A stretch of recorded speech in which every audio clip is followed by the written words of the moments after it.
오늘 명절 맞이해서 오가고 계시는 과정에서도 또 이렇게 방송을 통해서 실시간 예배가 이루어지고 있습니다. 예배하시는 분들, 또 오늘 본당에 모여서 예배하는 여러분들 주님의 이름으로 환영합니다. 그리고 주의 이름으로 축복합니다.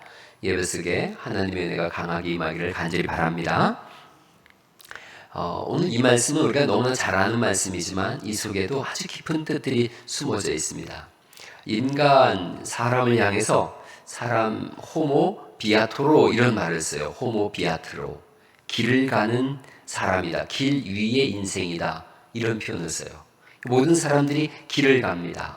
그리고 길을 가다가 문득 멈춰서서 자기가 돌아온 길도 돌아보지만 또 앞으로 가야 될 길도 바라보게 되어져요. 그런데 때로는 길을 잃어버릴 때가 있어요. 광야에서 길을 잃어버린 이스라엘 백성들의 모습이 나와요. 또 이 모습이 우리의 모습일 수 있어요. 삶 속에서 길을 잃어버렸을 때가 있어요. 그럴 때 어떻게 길을 찾는가 하는 거예요. 또 어떻게 길을 내는가. 길을 잃어버릴 때도 있지만 또 없는 길에 들어섰을 때도 있거든요. 어떻게 길을 내는가 하는 거예요. 우리가 지난 시간까지 수요일마다 이제 출애굽기를 보고 있는데 애굽 땅에서 거침없이 일하시는 하나님을 봐요. 그 하나님께서 내 백성을 내보내라 그러죠. 저들은 나의 이름을 위하여 준비된 자들이고 나에게 예배하기 위해서 세워진 사람들이다. 나에게 예배할 수 있도록 저들을 내보내라. 바로가 이걸 거절하죠. 그래서 하나님께서 다 쓸어버리세요. 세상은 우리가 예배하는 것을 방해하고 막을 때가 있어요. 그럴 때 하나님은 예배를 위해서 방해물을 치우세요. 10가지 재앙이 그런 거예요. 예배를 방해하니까, 예배의 길을 막으니까 하나님이 다 치워버리시거든요. 10가지 재앙, 장자의 재앙이 이후에 이들은 유월절을 통해서 이집트를 탈출하죠. 그래서 이집트를 탈출한다. 출애굽인 거예요. 출이집트인 거죠. 나왔어요. 얼마나 좋았겠어요. 400년간 종살이하던 사람들이 해방을 맞이한 걸요. 나왔어요. 광야로 들어섰어요. 야, 이제 해방이다. 우린 자유인이다. 너무 좋아했던 거죠. 그리고 들어섰는데 앞을 바라봤더니 거기가 홍해바다예요. 길을 잃어버린 거예요. 홍해바다가 그들 앞을 딱 가로막고 있어요. 뒤에는 돌아봤더니 이집트의 바로 왕이 저놈들 그대로 보낼 수 없다. 차라리 광야에서 다 죽여버리자. 뒤에는 이집트 군대가 쳐들어오고 있고 앞에는 홍해바다가 가로막고 있는 거예요. 길을 잃어버렸어요. 나아갈 길이 사라진 거죠. 이런 절체절명의 순간에 14장 다시 한번 보실까요? 14장 12절 말씀에 14장 12절에 이 사람들이 모세를 향해서 막 항변하고 있죠. 분노하고 있어요. 뭐라고 하느냐면 12절 우리가 애굽에서 당신에게 이른 말이 이것이 아니냐? 이르기를 우리를 내버려 두라. 우리가 애굽 사람을 섬길 것이라 하지 아니하더냐? 애굽 사람을 섬기는 것이 광야에서 죽는 것보다 낫겠노라. 이렇게 얘기를 하는 거예요.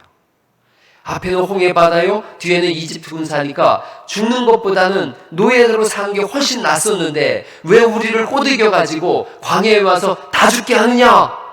이러면서 모세를 대적하고 있고, 모세를 대적한다는 그 말씀은 하나님을 대적하고 있는 거죠. 애굽으로 차라리 돌아갔으면 좋았을 걸, 노예로 사는 것이 훨씬 좋았을 걸, 이걸 얘기하고 있는 거예요.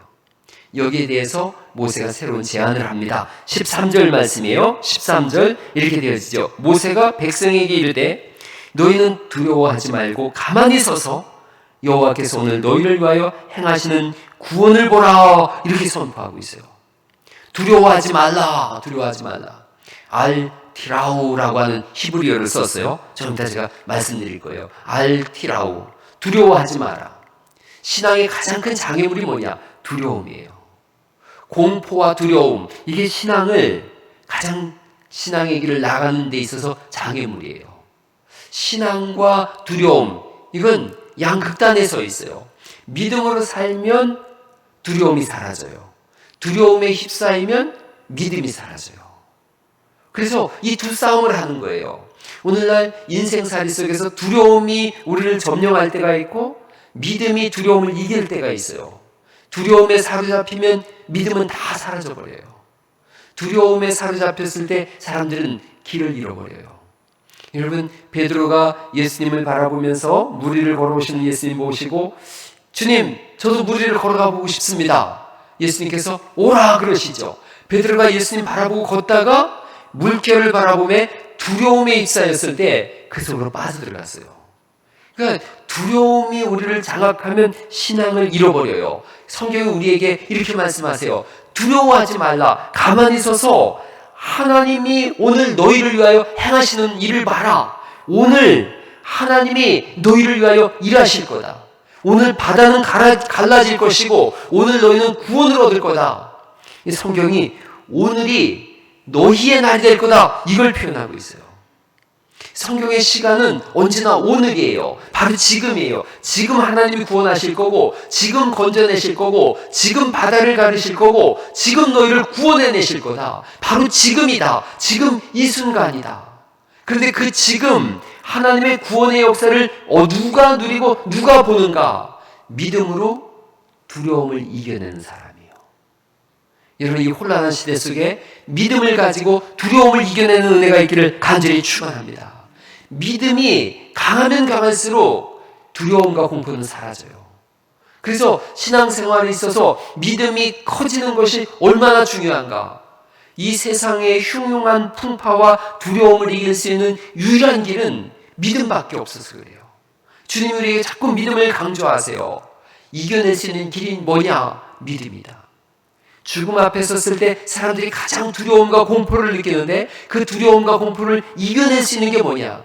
주님을 믿는 믿음이에요. 주께서 나를 붙잡으셨다. 주께서 오늘 이 시간 나를 구원하신다. 이 믿음이 우리를 죽음의 공포보다도 더 크게 세워주는 줄 믿으시기 바랍니다. 이런 삶 속에 수없이 많은 두려움이 우리 속에 밀려올 때가 있고 공포가 우리를 사로잡을 때가 있어요. 그때마다 나는 예수님을 믿는 사람이다라는 걸 기억하는 거예요. 주님이 나를 붙잡고 계실 것이다. 주님이 끝낸 나를 구원하실 것이다. 오늘 너희를 위하여, 이렇게 성경이 써 있어요. 성경의 시제는 언제나 오늘이에요. 오늘 너희를 위하여 일하시는 하나님을 보게 될 것이다. 바로 지금 이 순간이다.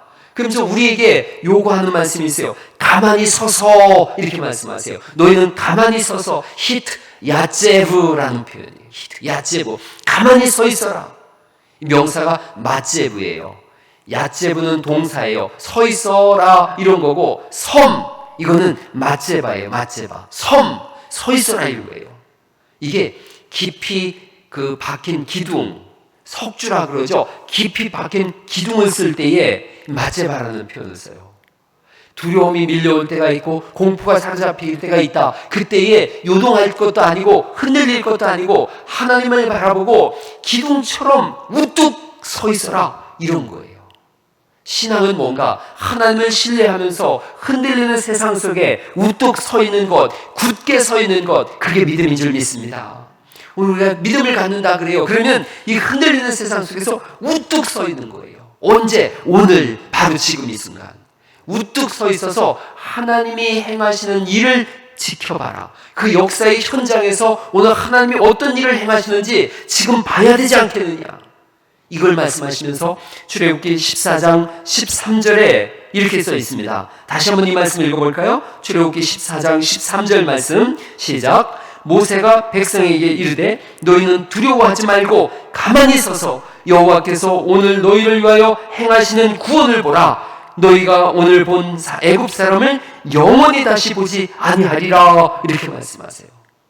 여러분, 싸우시는 분이 누구냐? 하나님이시라는 거예요. 그리고 가만히 서 있어라, 이 말씀은 이 싸움에 있어서 인간의 개입은 하나도 없어요. 인간의 동참이 오히려 허락되지 않는 명령이에요. 이렇게 표현되어지는 거예요. 입을 꼭 다물고 두 다리를 굳게 디디고 그리고 두려움 없이 서서 하나님이 너희를 어떻게 구원하시는지를 지켜봐라. 뭔가 조그마한 움직임도 없는 거예요. 이스라엘 사람들이 힘을 보탰다 그러면 할 말이 있지요. 우리가 구원받는 일에 있어서 우리가 힘을 보탰어요. 근데 이 모든 것이 다 배제되었어요. 너희는 아무것도 하지 마. 손가락도 하나 꼼짝하지 마. 내가 다 할 거야. 이분이 하나님이세요. 우리의 구원도 똑같아요. 우리가 예수님 믿고 구원받는 일에 있어서 우리가 한 일은 하나도 없어요. 예수님이 십자가에 달리실 때 우리가 한 일은 예수님을 끌어내려서 구원한 일이 우리가 한 일이 아니에요. 오히려 돌을 던지고 침을 뱉은 일이 우리가 한 일이죠. 예수님이 동굴에 시신으로 누워있을 때 그 문을 열고 예수님을 일으켜 세운 사람이 없어요. 우리가 한 일은 동굴 밖에서 오들오들 떨고 있었던 것밖에 없죠. 오히려 돌로 맞고 군대가 지켰죠. 이 모든 상황 속에 인간이 한 일은 하나도 없어요. 하나님이 처음부터 끝까지 홀로 행하셨어요. 그래서 가장 완벽한 구원이 되는 줄 믿으시기 바랍니다. 그래서 가장 완전한 구원을 이루어 가시는 거예요. 여러분, 우리 교회도 음악을 전공한 아이들이 줄기 있어요. 그 아이들이 이렇게 음악 전공하기 전에는 초등학교 민선이 바이올린 할 때 초등학교 2학년 3학년 때 했고요. 설이도 첼로 할 때 2학년 3학년 때 했어요. 제가 우리 딸아이보다 비올날 먼저 배운 걸 혹시 아시나요? 피아노도 제가 먼저 배웠고요. 다 그랬는데 저는 전공을 하지 않고 몇 달 배우다 말았어요. 만약에 민선이하고 저 설이하고 우리 민영이하고 셋이 트리오로 이렇게 피아노, 바이올린 또 이렇게 첼로 이걸 하는 데 있어서 제가 가가지고 야, 안 되겠다. 나도 좀 껴야 되겠다. 내가 끼면 비로소 완전해질 거야. 그리고 제가 기타를 밀고 들어간다면 이 그룹은 깨지고 말 거예요. 여러분, 하나님은 오죽하실까요? 완전하신 하나님, 전능하신 하나님, 처음부터 끝까지 하나님이 전부 하시는 그 구원의 역사 속에 우리가 뭔가를 숟가락 하나를 얻는다 그러면 결점이 생길 거예요. 결함이 생길 거예요. 그래서 구원은 처음부터 끝까지 하나님이 홀로 행하시는 하나님의 대서사신 줄 믿습니다. 그렇게 구원을 이루어 놓으시고 우리를 그 구원으로 초청해 주시는 거예요. 완전히 다 됐어. 이제 와서 이 구원을 누려라. 이렇게 말씀하는 거예요. 홍해바다 앞에 서 있는 인간들, 그들이 할 수 있는 일은 하나도 없었죠. 오히려 길이 전혀 없다고, 방법은 전무하다고, 차라리 이집트로 돌아가서 애굽의 종살이, 노예살이 하는 것이 낫다고, 그렇게 하나님을 향해서 불만을 터뜨리고 있는 그 시점 속에서 하나님이 너희는 두 다리를 석주처럼 깊게 받고 흔들리지 말고 손가락도 까딱하지 말고 내가 너희를 구원하는데 어떻게 구원하는지 지켜봐라. 그리고 우리가 알다시피 하나님은 길을 내세요. 14장 15절 말씀인데 14장 15절 말씀 같이 한번 읽어볼까요? 시작. 여호와께서 모세에게 이르시되 너는 어찌하여 내게 부르짖느냐? 이스라엘 자손에게 명령하여 앞으로 나아가게 하고, 이렇게 앞으로 돌격, 이걸 말씀하세요. 앞으로 나아가라. 나아가라. 나사라는 표현이에요. 이게 어디를 지나가는데 이 히브리어는 여러 가지 표현이 있어요. 근데 여행할 때 육지를 걸어가는 표현이 나사예요. 지금 눈앞이 바다인데 하나님께서 이렇게 말씀하는 거예요. 저게 바다라고? 아니야. 마른 육지야. 거기를 향해서 걸어가기만 하면 돼. 아직 갈라지지도 않았는데요. 그런데 하나님이 앞으로 나아가라 이렇게 말씀하세요. 나중에 이스라엘 사람들이 노래하죠. 우리는 바다를 육지처럼 건너게 하셨다, 하나님께서. 이게 신앙이에요. 그리고 이제 16절이 나오죠. 16절에 이렇게 되어집니다. 지팡이를 들고 손을 바다 위로 내밀어 그것이 갈라지게 하라. 여러분, 여기 표현해 보면 바다를 내리쳐라 이런 것도 아니에요. 지팡이를 그냥 들고 있어라. 바다를 향해서 그냥 쭉 내밀어라. 그것이 그러면 갈라질 거다 이런 거예요. 이스라엘 자손이 바다 가운데서 어디로 행한다는 거죠? 마른 땅으로 행하리라 이렇게 말씀하세요. 모세는 하나님께서 지팡이 들어라 드는 거예요. 이게 하나님께서는 정말 묘하게 신비롭게 일을 하세요. 모세를 보내실 때도 지팡이를 놔라 그랬더니 놓으니까 뱀이 되잖아요. 꼬리를 잡아라 또 지팡이가 되잖아요. 이걸 하수를 쳐라 그럴 때도 말씀하고 있고 지팡이를 높이 들어라 이렇게 말씀하실 때도 있어요. 그러니까 이런 개념이에요. 지팡이를 꼭 이렇게 높이 들어야만 신령한 일이 일어나거나 치거나 칠 때 신령한 일이 일어나거나 그런 게 아니에요. 어떤 경우든 상관없어요. 하나님이 지금 말씀하시는 그대로만 행하라, 이런 뜻인 거예요. 모세가 지팡이를 높이 들었어요. 그러자 바다가 갈라지기 시작하는데 큰 바람이 불면서 양쪽으로 갈라지고 있어요. 그리고 그 갈라진 바다를 이스라엘 백성들이 지금 들어가고 있어요. 여러분, 이 기가 막힌 장면입니다. 바다가 갈라지지 않았다면 이스라엘 백성들은 물에 빠져 죽든가 아니면 뒤에 있는 이집트 군대의 칼에 맞아 다 죽던가, 이런 거예요. 그러니까 신앙생활이 어떤 건가가 우리에게 적나라하게 보여줘요. 신앙생활은 이집트의 노예로 살든가 아니면 믿음을 가지고 생명을 걸고 그 길을 걸어가든가. 생명을 건 게 신앙생활이에요. 그냥 호락호락하게 주일 냈는데 교회를 한번 가볼까? 이게 아니에요. 이집트의 노예로 살다가, 죄의 노예로 살다가 영원한 멸망의 자식으로 죽을 것인가? 아니면 생명을 걸고 믿음의 길을 행진할 것인가? 이런 거예요. 신앙은 장난이 아니에요. 신앙은 바다를 가르고 길을 내는 거예요. 그 신앙의 외적인 표현 중에 하나가 예배죠. 예배가 어떤 것인가? 신앙과 예배를 동일시해서 본다면 생명을 거는 거예요. 소홀히 여길 수 있는 게 아니에요. 신앙의 외적인 표현 중에 하나가 기도예요. 기도가 어떤 것인가? 생명을 걸고 하는 거예요. 신앙의 한 다른 표현이 찬송일 수 있어요. 찬송은 어떻게 부르는 것인가? 생명을 걸고 찬송을 하는 거예요. 그 신앙생활은 취미가 아니에요. 옛날에 제가 학교 다닐 때 특기란, 취미란 이런 거 쓰는 거 있었는데, 취미란 보니까 어떤 친구는 종교 이렇게 썼더라고요. 취미, 기독교 이렇게 쓰는 사람들도 있더라고요. 이런 예배는 소홀히 할 수 있는 게 아니에요. 기도, 생명을 걸고 하는 거예요. 무슨 철학처럼, 종교처럼, 미신처럼 그렇게 예배할 수가 없는 거죠.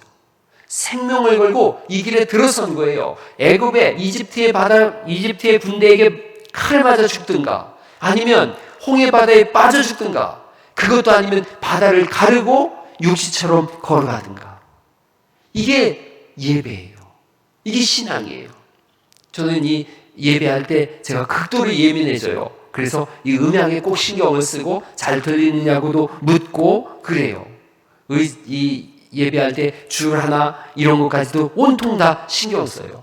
예배 드리기 전에 휴지가 떨어져 있다거나 이런 라인들이 막 꼬물탕꼬물탕 돼 있다거나 그러면 엄청나게 극도로 신경이 쓰여져요. 아주 민감하지 않은 사람, 예민하지 않은 사람인데 예배 때는 엄청나게 예민해져 있어요. 이게 생명을 거는 일이에요. 그래서 예배는 그냥 휴대폰이나 보고 딴 생각하고 이렇게 드리는 게 아니죠. 생명을 걸고 하는 거예요. 장난처럼, 농담처럼 그렇게 찬송하듯이 그렇게 하는 건 아니라는 거죠. 마음과 뜻과 정성을 다하는 거예요. 생명을 거는 거죠. 그때 하나님이 숨겨두신 길이 열려요. 이 사람들 이집트에서 나왔어요. 생명을 걸고 나왔더니, 그리고 하나님 앞에서 대면에 섰더니 그 죽음의 바다 앞에 섰는데 길을 잃어버렸다고 했는데 하나님이 그 바다를 가르시고 길을 내셨어요.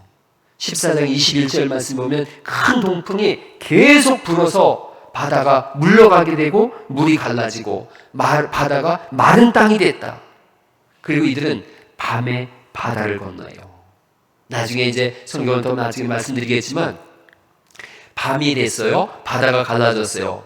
그런데 저 이집트 군대가 있는 그쪽에는 어둠이 캄캄하게 임하게 있어요. 그리고 그 캄캄한 밤인데 이스라엘 백성들이 건너가는 그 바다 쪽으로는 빛이 환하게 비춰져 있어요. 그래서 빛 가운데로 걸어 들어갔는데 거기가 메마른 바다가 말라진 육지였던 거예요. 성경에 이렇게 써 있어요. 바다를 건너자 새벽이 왔다고. 이게 하나님 나라예요. 캄캄함 속에 있었는데 주님이 우리를 불러내셨어요. 빛 가운데로 불러내셨어요. 험난한 바다가 우리를 가로막고 있다고 했는데 주님이 그 길을 가르셨고 육지처럼 건너게 하셨어요. 건너자 광명한 새벽이 왔어요. 이게 너무 생각해 볼수록 기가 막힌 그림이에요. 막 세상을 갈갈이 찢어놓을 것 같은 바람 소리가 울려 퍼지잖아요. 바다를 가를 정도의 바람이걸요. 태풍은 저리 가라죠. 그런 엄청난 귀를 찢는 듯한 바람 소리와, 그리고 저쪽은 캄캄한데 이쪽으로 밝은 빛이 비춰지고 있고, 바다가 갈라지고 그 갈라진 바다를 하나님이 바짝 말라놓으셔서 이스라엘 사람들이 거기를 걸어가고 있어요. 그리고 그 바다를 다 건너자 이집트 군대도 따라 들어가게 되어졌고 물이 합쳐져서 바다는 완전히 그들을 잠식시켜서 이집트 군대는 여기서 멸망하게 되어지고, 이집트라고 하는 나라는 이때 이후로 제국이라는 표현을 못 쓰고 지리멸렬해지는 그런 약소국이 되어져 버려요. 저쪽 바다 반대쪽에 있었던 가나안 사람들, 이 사람들은 얼마나 놀랐는지 몰라요.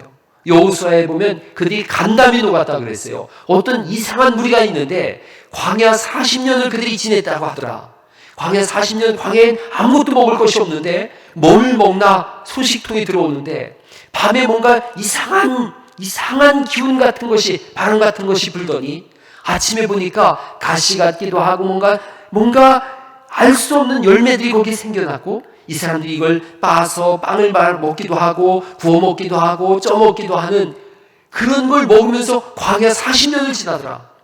이들이 더 기가 막힌 무서운 얘기를 들었어요. 낮에는 구름이 하늘을 쫙 펴서 그들을 시원하게 보호하더니 밤이 됐더니 불기둥이 쫙 펼쳐져서 그들을 따뜻하게 하더라. 40년을 그들이 광야에서 지냈는데 옷도 떨어지지가 않고 신발도 낡지가 않았더라. 뭔가 신비로운 구름 기운 가운데 그들이 휩싸여서 살더라. 그러더니 어느 순간인가 이들은 그 전에 얘기를 더 들어봤더니 바다를 가르고 나온 사람들이라고 하더라. 가나안 땅에 있던 사람들은 이 말을 듣고 간담이 다 녹았어요. 그게 하나님 백성이에요. 갈대스프라고 하는 이 말도 참 재밌어요. 얌스프라고 그래요. 갈대 바다. 바다가 스프예요. 스프. 갈대가. 그래서 얌 하면 바다고요. 스프 하면 갈대예요. 갈대 바다를 가르고 나왔다 그랬는데 왜 이게 얌스프라고 썼을까? 여기는 큰 바다거든요. 갈대가 없거든요. 그런데 얌스프, 갈대 바다라고 써 있어요. 이 스프라는 말이 두 가지 뜻이 있어요. 돌격하다, 돌진하다. 그리고 또 다른 반대쪽에 뜻이 있는데 사라지다, 이런 뜻이 있어요. 사라지다, 파괴되다. 그게 이게 이스라엘 백성들의 모습과 이집트 군대를 적나라하게 보여준 거예요. 얌스프, 갈대바다를 이스라엘 백성들은 돌진해서 들어가게 되어졌고, 그리고 이집트 군대들은 여기서 파괴돼서 사라지게 된 거예요. 그러니까 돌진하다와 사라지다, 이게 동시에 있는 바다가 얌스프예요. 한쪽은 구원의 문이 열려졌고 다른 쪽은 멸망의 문이 열려서 구원의 같은 길인데 어떤 사람에게는 구원의 길이 되어졌고 어떤 사람에게는 멸망의 길이 되어진 거예요. 예수님을 믿는 우리의 삶이 똑같아요. 똑같은 길을 걸어가는 것 같거든요. 그런데 어느 시점에서 보니까 그 길이 예수님을 믿는 사람에게는 구원의 길이에요. 믿지 않는 사람들에게는 멸망의 길이에요.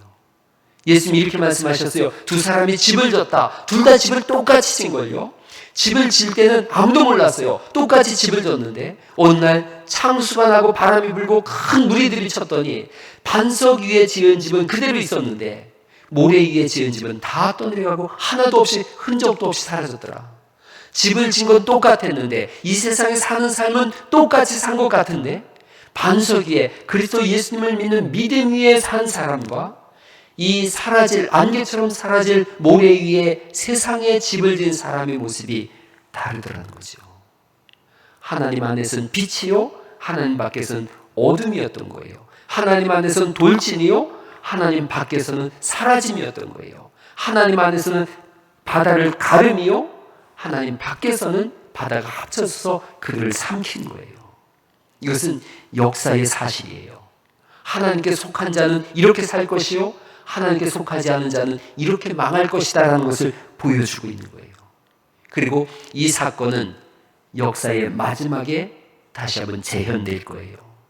마태복음 24장에 많은 사람이 나는 그리스도다, 나는 선지자다, 많은 사람들이 거짓 그리스도로 드러나게 될 거다. 그리고 처치에 기근과 지진이 넘쳐날 것이고 전염병이 창궐할 거다. 많은 사람들이 실족하게 될 거다. 거짓 선지자가 많이 일어나서 사람들을 미혹하게 될 거고 그리스도가 여기 있다 저기 있다 할 거다. 그리고 사람들로 하여금 어떻게든지 택한 자들을 미혹시켜서 그들이 예수님을 못 믿게 할 거다. 그런데 인자가 구름을 타고 능력과 큰 영광으로 오는 날이 있다. 천사들을 보내서 택한 자들을 다 하늘 이 끝에서 저 끝 사방에서 불러 모을 것이다. 그리고 그들은 공중에서 나를 영접하게 될 거다. 너희도 준비하고 있으라. 생각하지 않은 때에 인자가 오리라. 이 마태복음 24장 예수님의 재림의 모습과 출애굽기 14장 홍해 바다가 갈라지는 모습은 이 바다와 구름이라고 하는 것 표현만 다를 뿐이지 똑같은 내용이에요. 똑같은 그림이에요. 예수님이 재림하시는 그날에 사람들은 전부 멸망의 자리에서 통곡하고 있을 때, 이집트 군대가 바다에 수정되는 것 같은 그러한 때에 예수님을 믿는 사람들은 바다를 가르고 나오듯이 이 세상에 속하지 않고 영원한 하나님 나라에 속한 주의 백성으로 세움받게 될 줄 믿습니다. 그래서 이스라엘 백성들이 출애굽해서 홍해 바다 앞에서 생명을 걸고 그 바다를 들어가듯이 오늘날 이 혼란한 시대 속에 그리스도인들도 생명을 걸고 신앙생활을 하는 거예요. 생명을 걸고 믿음을 지키는 거예요. 생명을 걸고 우리 하나님 앞에 예배하는 것인 줄 믿습니다. 그래서 신앙생활은 적당히가 있을 수 없는 거예요. 여러분, 이단을 만나도 애들이 미쳐가지고 펄쩍펄쩍 뛰는 걸요. 귀신에 사로잡혀도 펄쩍펄쩍 뛰고 작두리를 막 걸어가기도 하는 걸요. 우리는 예수님께 사로잡힌 사람들인 줄 믿습니다. 그래서 적당한 신앙은 없는 거예요. 적당한 신앙은 죽고 사는 문제인데요. 병원에 가서 죽을 병이 걸려서 실려갔는데 의사 선생님 적당히 봐주세요. 이런 사람은 없어요. 살려주세요. 최선을 다해서 저를 고쳐주세요. 이렇게 얘기하는 거죠. 주님 앞에도 똑같아요.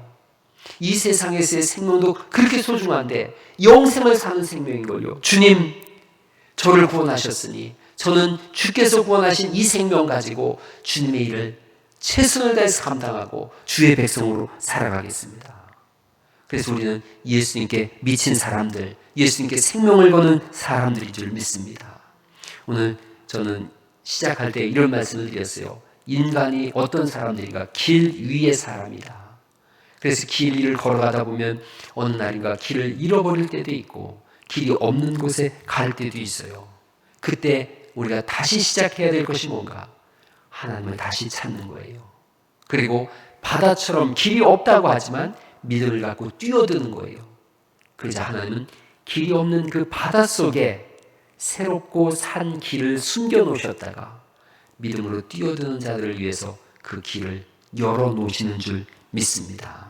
거침없이 믿음의 바다에 뛰어드셔서 우리 주와 동행하며 하나님의 영광을 선포하는 가장 위대한 삶을 살아가시고 이번 명절을 통해서 만난 사람들마다 비록 교회가 이 시대에 욕을 먹지만 교회가 잘못한 것에 대해서는 잘못했다고 하십시오. 우리가 잘못했어. 미안해. 그러나 교회는 다시 한번 세상을 바꿀 수 있는 자정 능력이 교회에 있고 세상을 구원할 능력이 교회에 있으니 우리가 다시 한번 믿음으로 살아갈 테니 지켜봐주고 같이 믿음의 세계로 와달라고 요청하시는 가장 거룩한 믿음의 역사가 이번 명절에 펼쳐지시기를 예수님 이름으로 축원합니다.